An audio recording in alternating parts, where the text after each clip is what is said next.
Oh, Big Brother. Here we go again. Is it that time of the year again? The time that separates those who adore reality TV from those of us who would rather poke our eyes out than watch orange people from Essex/Chelsea/Love Island have manufactured arguments. Yes, it's the return of Celebrity Big Brother, Thursday, Channel 5. Host Emma Willis ran through the house, with details about its 22 novelty pineapples, the most wardrobe space we've ever had and a bathroom with zero privacy. You'll see, hear and smell everything from here, Emma explained. Those who'll be exchanging crosswords and bodily functions include 4 reality TV stars. The format really is eating itself. A couple of ex-soap stars, footballer Jermaine Pennant, ex-Cheers actress Kirstie, rogue banker Nick Leeson and psychic Sally Morgan. But you don't need a crystal ball to predict that one of the most fascinating characters will be human Ken doll Rodrigo Alves, who has more Botox and fillers in just his face than the entire cast of any other reality TV show. I made myself this way with 62 plastic surgeries. I had 4 ribs removed so I could look better when I'm wearing a blazer. Who doesn't? People forget that I'm a real person, just skin and bone, he mused. He could be the one reason I returned to the show, if only to see how much time he spends in the bathroom. Mark Gatiss on John Minto, BBC4, Monday, did what it said on the beautifully illustrated tin. Irritatingly, Gatiss is as great at documentaries as he is at everything else he turns his hand to, presenting a sympathetic portrait of Minton, a major figure in post-war British art but now largely forgotten. It's time to invite Johnny back to the party that he left all too soon, said Gatiss in an excellent LM that was a whirlwind trip around the artier parts of Britain after the war, Notting Hill, Soho, Cornwall, to show Minton as the coming man in the 1940s and 1950s.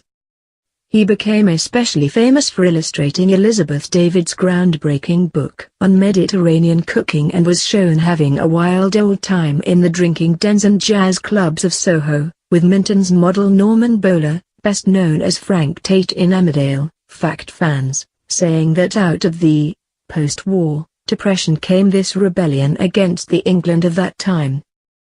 Gatiss met friends and fans such as Peter Blake and Bridget Riley, and there was a lovely reveal when he went to the home of former bodybuilder Spencer Churchill, who not only had the portrait Minton painted of him in his home but was also the subject of a Minton drawing that Gatiss owned. Minton fell out of favor with the art world, leading to his suicide in 1957 at just 39.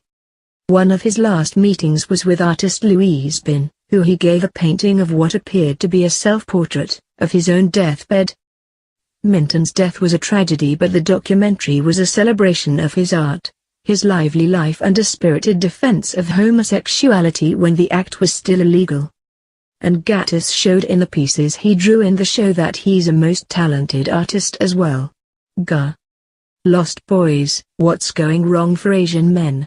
BBC Two, Sunday, was part of the BBC's Big British Asian Summer season and set out to discover what was going wrong for one particular group, young British Pakistani men, who often receive a poor press. Made by Swan Films, the same company who brought us gently investigative but revealing documentaries by Grayson Perry and Professor Green, the program was hosted by teacher-turned-journalist Meereen Baig, another addition to the stable of presenters who gets to the heart of the matter with style and sympathy.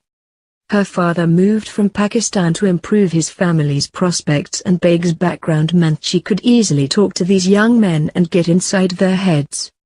She went to Bradford, which has the highest proportion of Pakistanis of any British city and a 26% youth unemployment rate, where she met young men racing flash cars. One worked in a tax office, another had 4 motors, but both admitted that living with their parents meant they could spend more on their hobbies and be cooked and cleaned for. This was one of the reasons 27-year-old Naf found university a huge cultural shock. He wanted to get away from Bradford, where he and his friends had gone to segregated schools, but admitted talking to people called David and John was partly why he left after one term. It was clear that difficulty moving away from Pakistani culture, living at home and being spoiled, and young Pakistani women steaming ahead educationally. Naf's sister completed a law degree, meant times were changing and young men were being left behind. Ironically, Beg met British Pakistani men who had moved to Pakistan and seemed to find life easier, being able to mix both their cultures with ease. One young man was running a business selling British products, Weetabix or spaghetti hoops. Anyone? To people like himself. The best of both worlds, he said, adding that he had two homes, but Pakistan is my home number one. Nutritious food for thought.